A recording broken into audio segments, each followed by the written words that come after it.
This paper is titled Building Geographical Queries in the Cloud, and I presented it at the Midwest Oracle User Summit November 2nd, 2016. What it will show is how to integrate Oracle's Fusion middleware business applications with CAD/CAM elements in CAD files to build powerful spatial queries. What we'll show is how we used Oracle in context of an application that was written in originally client-server form 6 and now is 11G on the cloud. It's been all moved to to the cloud using WebLogic and WebSphere, and the database that they've created over the last decade or so, 2 decades, has over 70,000 maps and images and videos and documents that are scanned and associated with that information, and we've been able to recreate using CAD/CAM files and a tool we call Link and View a single integrated application by linking this at the database level. My name is Jerry Hozick, and I'm General Manager and Data Architect with Team Collaboration Software LLC. And in my early career, I worked for a number of companies, including Oracle Corporation from 1990 to 94. I was a case product sales rep. And after that, I was a product development manager for a number of companies where I designed and developed a number of systems for both the commercial and public sector. I also have led BI and enterprise data warehouse strategy for companies such as Mercedes-Benz. My education is in math and computer science, and my undergrad is in earth science. So what the paper is going to do is first go through a brief history of land surveying as it relates to original survey units and explain what a tract index is and why it's important. And then we'll talk about the business problem that our client had at the Wayne County Register of Deeds Plat Engineering Office. And then we'll talk about the solution architecture that we put in place to address those business problems, and then we will demonstrate, or I'll give you a demonstration. So first, the brief history lesson. In the late 1700s, Thomas Jefferson had the United States and its territories surveyed into what was known as the GLO, or General Land Office gridding system, and it basically breaks down into what's known as town and range lines that are 6 miles apart, and where they intersect determine a 36-mile square. Each of the individual mile squares are known as a section mile. Each of those section miles are in turn subdivided into quarter sections, or into quarter sections rather, which they themselves can be subdivided into quarter sections. Now, you may be wondering, why is all of this necessary? And remember, in the 1700s, there were no addresses, there were no streets, and even today we have large tracts of raw acreage. So if you want to get somebody to a particular location with accuracy, you need something that has this kind of specificity. So again, just to review, a town and range makes up a 36-mile square. Each one is numbered from 1 to 36, and they're known as section miles. And each one of those section miles are subdivided into quarter sections, and those are referenced by either the northwest, the southwest quarter, the northeast, or the southeast quarter section of this section, respectively. And then each of those in turn can also be subdivided into quarter sections. So let's say we wanted to get a crew to the northeast quarter section of the southeast quarter section of section 14 and town 2 south, range 12 east. You basically work backwards. You first find the town and range. So here's 2 south, 12 east. Now we want to find the section within that. Here's section 14. Now we need to find the southeast quarter section, and finally we can identify the northeast quarter section. So that's the history lesson. Now what is a tract index? It's basically a book that breaks the transfer of ownership down based upon that grid system. In other words, here is a book for a particular town and range. This represents a single section within that town and range, and this would represent the northwest and the northeast and the southwest and the southeast quarter sections respectively. So this is a chronological list of who has bought and sold property in that geographical area. Now I'm just going to point out a little side note here. Notice everything is in cursive, and the further back you go, it becomes even more important. You have to do 40 years of title research and 100 years for easements. So everything's in cursive, and it's interesting our schools have stopped teaching it, but not in Canada. In Canada, the second graders are still receiving it. So we're finding actually millennials for entry-level positions are it's getting harder and harder to staff them with U.S. citizens. We're going across the border.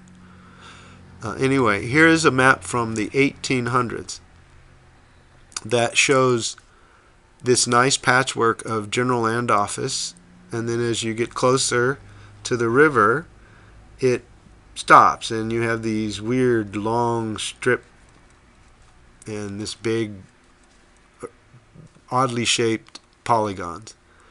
And the reason for that is there was a caveat, and the caveat was that Thomas Jefferson said to disregard any surveys or any land that had already had a ownership claimed. So a lot of that had already been surveyed prior to our General Land Office, and you can see here as this nice patchwork of General Land Office area butts up against these what are known as private claims. In fact, if we zoom in here, 25% of Wayne County specifically does not fall in the General Land Office grid system. It's these private claims, and that's true for also all of the 13 original colonies, and it's true for any area that was settled early, California, Texas, Alaska, Louisiana, places, St. Louis, places will all have this problem. And that is, it's not simple to index subdivisions to the original survey units because they cross over so many. So you end up having to redundant a subdivision will be indexed to a number of these original survey units. The problem happens over here also, but it's not as acute. So some of the other requirements that our system had to adhere to and be able to allow the plat engineer to be able to do his work are summarized here. I'm not going to go through them, but these were some of the requirements that we were given, and we had to make sure that the system had attributes and tables or relationships to be able to meet these. I will point out this last one. This was a Wayne County specific requirement, and what they wanted to do is be able to modify the condo and the subdivision check sheets. The requirements will change over time, and they didn't want to have to go back to the computer software developers to modify and maintain those. So I'll show you that functionality, how they can maintain them themselves. Just a little bit about complexity. Here's how an ownership parcel is defined. And here is another definition, and here's another definition. And again, I'm not going to go through those other than to say we had to support all of these definitions. because the Wayne County Register of Deeds has to deal with parcels that may meet any of these descriptions. And just to give you a sample of a flavor of what we're talking about in terms of complexity, let's say you start with 5 ownership parcels or lots, and someone buys their neighbor's lot and creates a single house, and now there's only 4 subdivision parcels, but there's still 5 ownership parcels, because the abstractors will have to make sure that there's clear title to all of those underlying lots. And these become more complicated over time, and I learned and did the analysis based on talking to the gentleman who was the plat engineer at the time for Wayne County. And at the time I took this video that you're about to see, it was 1998. I'm speaking to you today in 2017. And the system's been in continuous use since the early 90s. And as I said, they have over 70,000 documents in their image archive. But I'm not going to go through the requirements because I think Dan will do a better job. And if you were there in 1998 and you went to the Register of Deeds office, you would have gone to the 6th floor and come to this counter. And you would have, if you had questions like I did, been directed to this gentleman. And I'll just let him speak for himself. So without further ado, here's Dan Lean. By resolution of the Board of Supervisors in October 1913, the Track Index Department was created with the Board of Auditors designated to supervise the department and to direct the pioneer work in its establishment. This work was begun March 1st, 1914, and after a long period of painstaking development preparation, which entailed the abstracting of some 2 million instruments, the reproduction of over 11,000 maps and plats, and the preparation of over 400 track books, the department was deemed ready to issue its first abstract late in 1921. Today there are 8 million abstracted instruments and 20,000 maps and plats and 1,200 track books. Well, actually now today in 1998 there's 1,600 track books, and there's been no entries into the track books since August of 1986. But it's still important, and it's still important because all title insurance, all title policies, by state law, they have to research 40 years of title. And here we are 12 years past the books.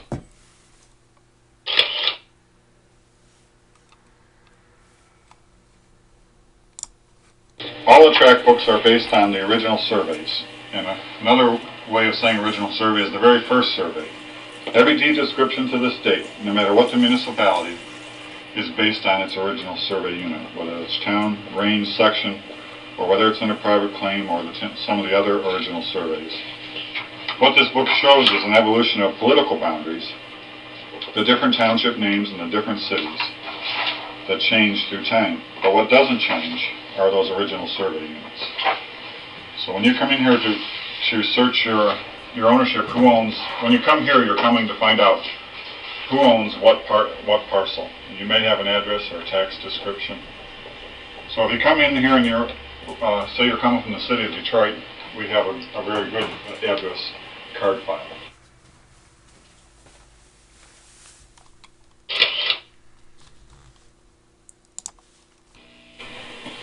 In looking up an address, these books are linen paper.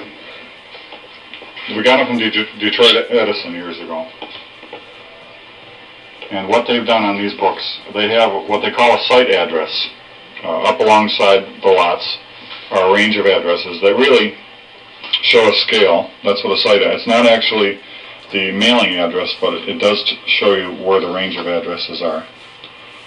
And what they've drawn on through the years are the track book numbers. So if we find your address and go up and see what side of the street it's on or what lot it's attached to, then we get 3 things. We get your legal description, we get the subdivision name, and this sub here, they put the sub boundaries on here. And we get the subdivision, we get the track book, and we see what address is associated with what lot number. So for this thing, we'd go get track book 118A. Okay. So I will get the track book.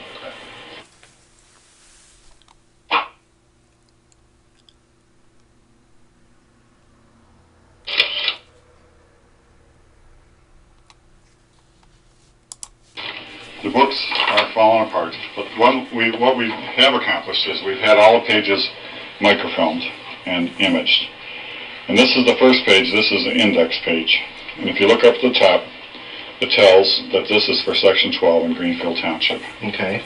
So that's the original survey unit. Now, through the, this started out as acreage. Actually, 118.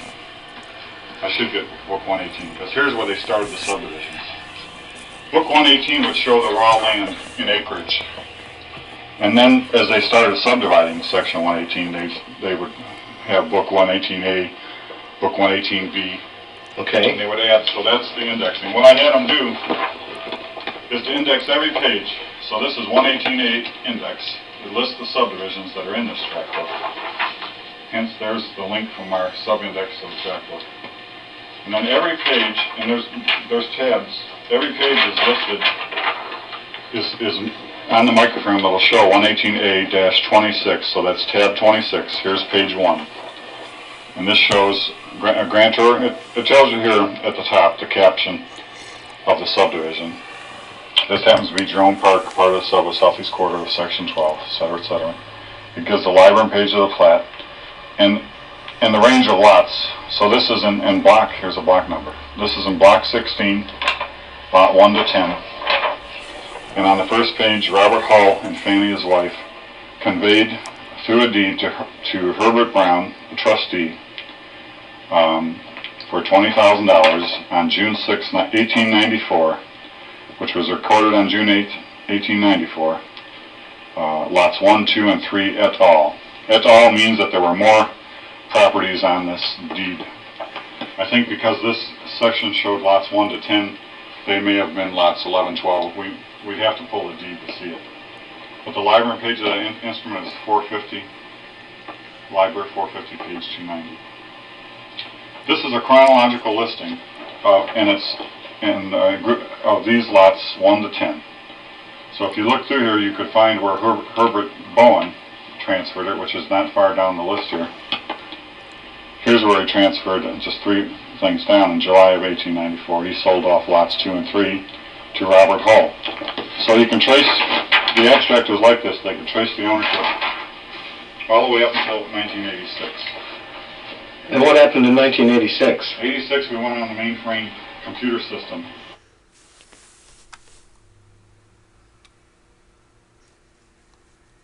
The United States did recognize his title officially in 1807, American State Papers, so that was where they reference. But it'll give the description, full legal descriptions in the tract book. Northeast side of District of Detroit described as 3 arpents of land beginning in the front by Detroit River and extending in depth 80 arpents, those are French measurements, up to the unconceded lands on the northeast by land of Charles Morand, and the southwest by land of 2 arpents, which said widow Beaubien has given to Lambert Beaubien, her son, first party reserves, a life estate. So there's so many different types of legal descriptions too. This is a description what they call by bounds. They name who owns the land. Now, is it important at all to have that caption in the database, or is it just necessary to get to that from an image perspective? Well, if we could get to this through the computer without having, that would be. But do you?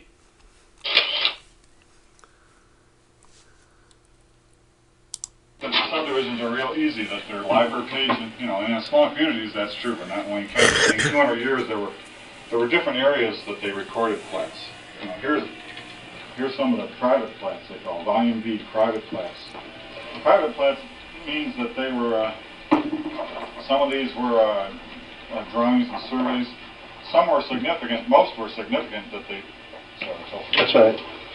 Yeah, these are old survey sketches. They weren't done under a law, under a statutory, these plats were hand-drawn, and sometimes title was passed using the plat name, and sometimes they were just drawings that never worked out. You know, that they never did pass any title. This is a survey of part of E. Hall Estates fractional section. We call them private plats because they weren't officially checked under, and they weren't drawn under. Now, why would someone need to go to a private plat book if it wasn't officially? Because title transferred under it. I see. What I was talking about. Here, someone designed these lots with these numberings, and then someone came in and re-platted it. Map of John R. Williams park lots. So they're sequence, they're space and time. See how they reconfigure the lots? So they're very, very complex, the lots and subdivisions, indexing them. So here's just some other examples of some of the bins and types of maps. Some of those split and combined lots, blocks, parcel numbers. More bins, more drawers, more maps, more files, more drawings. Thousands of track books. Lots and lots of images in his image archive. The challenge is, how do you get to that without having to take a sack lunch down to the Register of Deeds? Here's a newspaper from the Detroit Free Press dated March 28, 1915, and it's announcing Wayne County's new tract index of real estate. I think it's funny to note that the men and the women couldn't be photographed together in the day. They all worked in the same department. They just couldn't be photographed together. So, as Dan had said, work had begun a year earlier in 1914, a year before this newspaper, and there's a large staff, as you can see, and they abstracted all the ownership transfers back to the original owners, the indigenous population excluded, of course, but they had been moved to reservations, and those reservations are part of those private claims in the original survey. They compiled over 6,000 plats and maps. They kept it current daily, and by 1986 there were over 16,000 plats and 11,000 condominiums. So here's some of the business problems that we were asked to help them with. One is, again, they have to do a 40-year title search. They may need to get to a tract book. They may need to get to a private claim. They may need to get to some of those other instruments that he had been talking about. So they wanted a way to index that and be able to create a research tool. One of the problems that they encountered when they automated in '86 was the lack of the ability to search by these geographical tracks. These instead were searching by who bought or sold, known as the grantor or grantee index. So what that meant is, you had a name like mine that's not very common, and you searched, you're going to find very few lots. But if you had a common name, or if you were, say, a very prolific real estate owner or developer, you may have lots all over the county. And the problem is, you could get a dozen pages or 100 pages of subdivisions, and you'd have to go through all of those to see which one was in the area that you were interested in. And then finally, the remonumentation criteria amounts to being able to support the work that was mandated as a consequence of a remonumentation act that was passed by Michigan legislature in 1990, where they allocated funds to all the counties to go reestablish the witnesses and monuments that are referenced by these deeds that are registered at the county. So anytime you buy or sell property, you register your deed. That deed will have a legal description, and many times that legal description will reference a witness in order that a surveyor may do a first order ground control survey. They'll have to go find that witness. Well, that witness may be an oak tree that was taken out in 1986 when they widened the road. So this act was a 30-year program to go out, research, try to find all of those witnesses, and if they can find them, get precise longitude and latitude coordinates using GPS. And in those cases where they can't be located, then through a peer group, they need to reestablish where the best likelihood that they did exist, so that they can then put an official monument there, so that surveyors moving forward will have an ability to find it so that they can do their first order ground control surveys. Anyway, this is what they thought of the mainframe.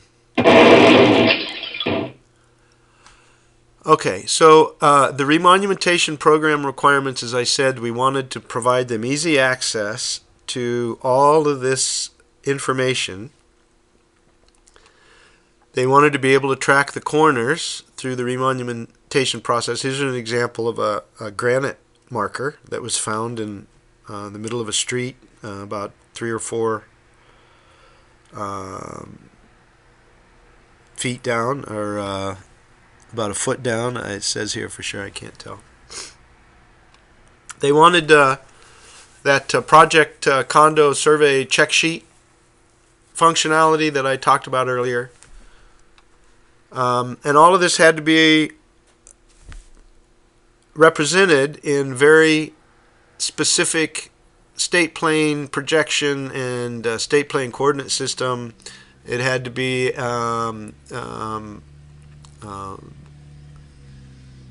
in both feet and metric, and support all of those kinds of engineering requirements.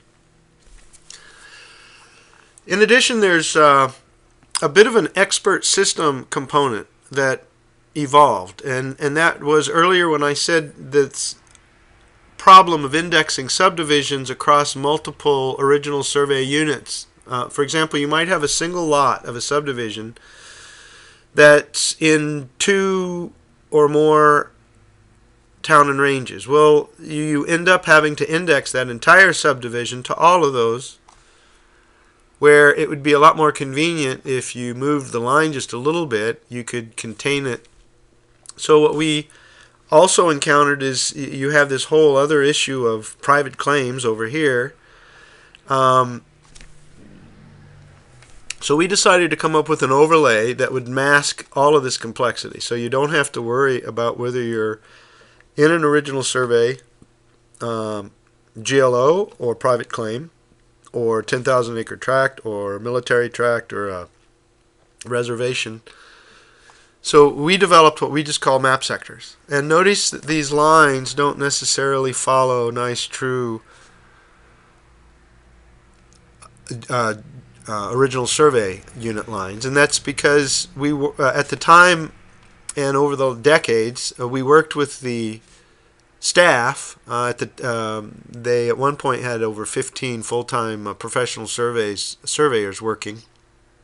I think now in 2017 through attrition it's down to 2.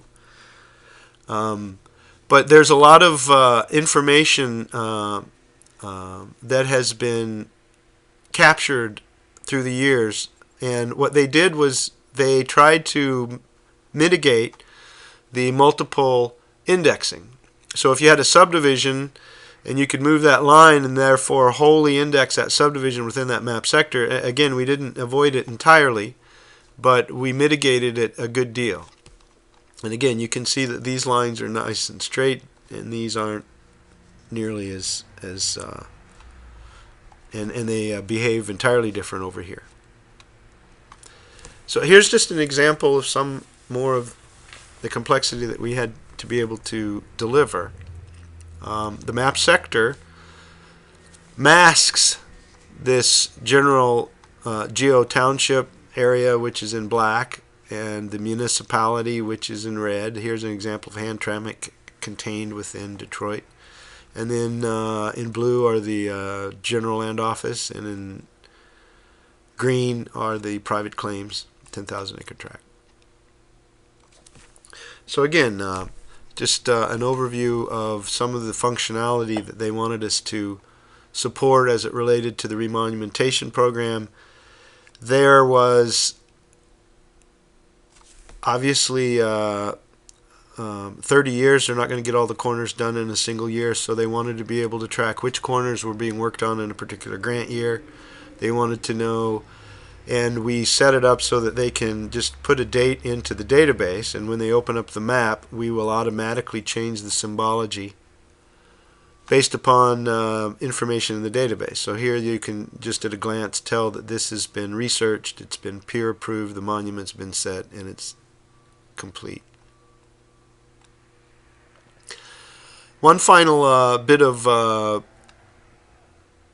requirement, and that is that they didn't want us to use anything that involved co-ownership. So we couldn't publish this using things like Google Maps where they would co-own the data. So here's what we ended up using as a solution architecture. Oracle for the database. We are using Oracle Fusion middleware, specifically Forms 11G and Oracle reports. Lincoln View by Team Collaboration Software, my company. We wrote this ourselves.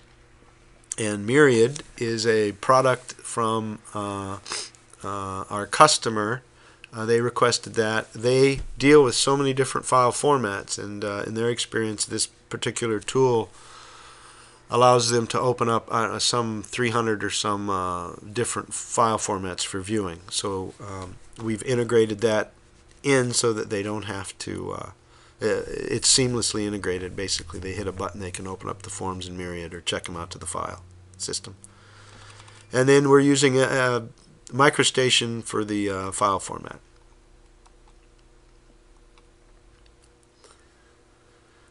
So some of the functional goals that we had. And just a visual on the solution architecture, how it works. The Fusion user interface talks to an Oracle database, which in turn gives them access to the image archive. We worked with them to basically take source maps and create the CAD layers using MicroStation.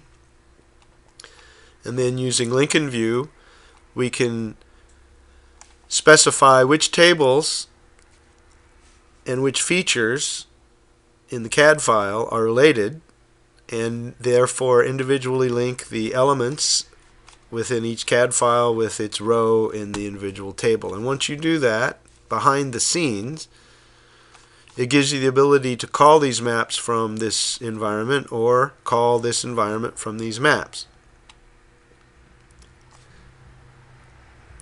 And this is just a quick view. I'll go more in the demo, but this is a brief view of how we accomplish this in Lincoln View. You basically set up the catalog where you define your project, and you define any subfolders associated with how you want to group your maps or features. And then we define the tables, and a table is associated with a feature. So we have a linen drawings table, a municipalities table, an original survey table, etc. And then we identify these to their corresponding graphics files. So it's a fairly straightforward kind of an erector set. And the benefits to this approach is it links the maps to the data in the source that they both exist in, and vice versa. The data is linked to the maps, and you can do it from either perspective. You can be from the database perspective linking elements in your map, or you can be in the map pulling up a table to link it to its corresponding row.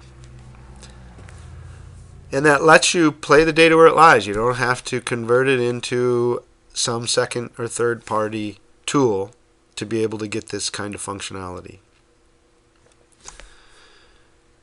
It also means that database developers are able to interface to this much more readily. It seems to make a lot more sense to database developers how to create GIS functionality using this approach. Another advantage is it can integrate with your existing business systems. If you have the ability to access an API, then you're in business. And that's primarily because we integrate at the database level. Once you get those links in place, within Link and View there's a number of GIS capabilities. One I'm going to demonstrate is an ad hoc spatial query. So that's it for the formal presentation. Now we'll get into the demonstration.